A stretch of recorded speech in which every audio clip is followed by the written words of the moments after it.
Highway to a 4-lane highway with a center turn lane and other conditions, and McDaniel Road will be continue to have these issues. In conclusion, the infrastructure does not exist to support a high-density development at this location. Thank you. Good evening, Madam Chair, Commissioners. My name is Milton Cloutier. I live at 3355 Oakhampton Way in Duluth. I'm president of the HOA at the Hamptons of Duluth, and I represent 310 families.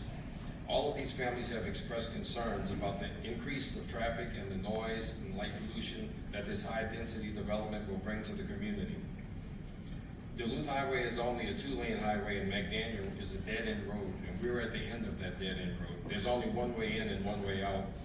Our school-aged children and elderly citizens will be negatively impacted due to the increased traffic and safety risks entering and exiting McDaniel Road. Our homeowners have full knowledge and understanding that when they bought their homes, the adjacent property, if developed, would be zoned OI and C2. This rezoning request doesn't fit the established criteria nor accomplishes the goal and purpose of improving the viability of the surrounding communities. And if I could add one thing for Cornerstone Church, which is across the street from our subdivision, they were trying to make it, but they had meetings, they couldn't make it. So a representative asked me to say that they were against this development, and because it would be dangerous due to overcrowding on 120 Duluth Highway, and it would lead to accidents involving their members. Thank you very much.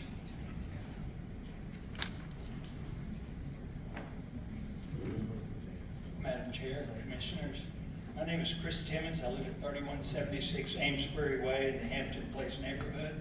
I'm treasurer of the BOA, co-chair for our committee, and veteran. Thank you for taking the time to hear our concerns this evening while we're opposing this rezoning request. The Planning Department Commissioners voted denial for this request because it does not meet the critical established requirements. Senior management for the Gwinnett Park Services, Glenn Borman, shared with me his opposition, which he conveyed to the Planning Committee staff due to the negative impact it would have on McDaniel Farm Park visitors.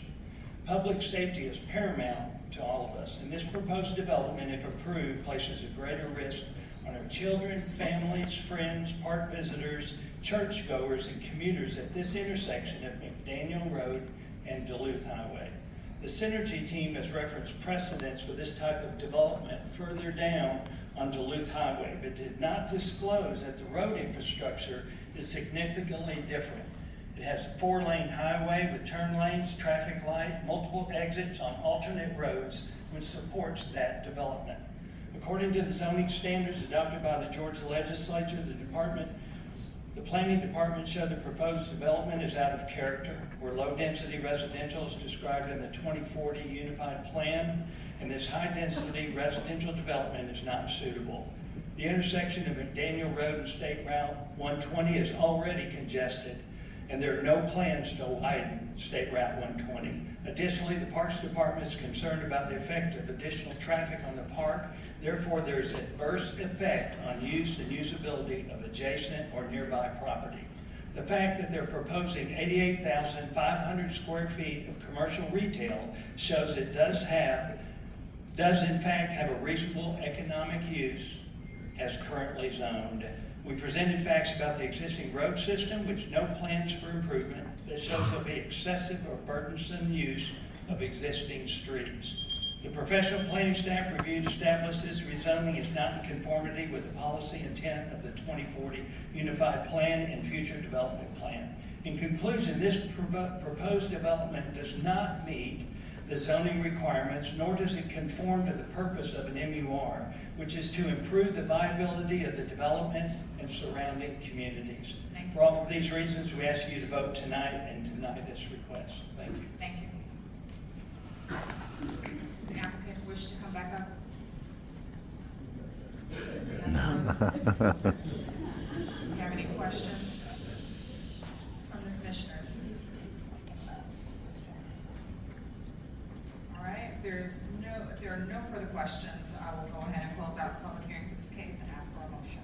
Madam Chair, I make a motion to deny case number 2022-0906 RCC 2022-1 as presented. Second. I have a motion and a second to deny this item as presented. Any further discussion? Hearing none, all in favor favor, please say aye. Aye. Any opposed? That motion carries.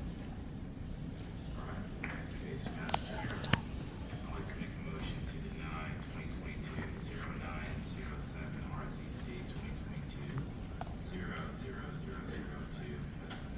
Second. Have a motion and a second to deny this item as presented. Any further discussion? Hearing none, all in favor, please say aye. Aye. Any opposed?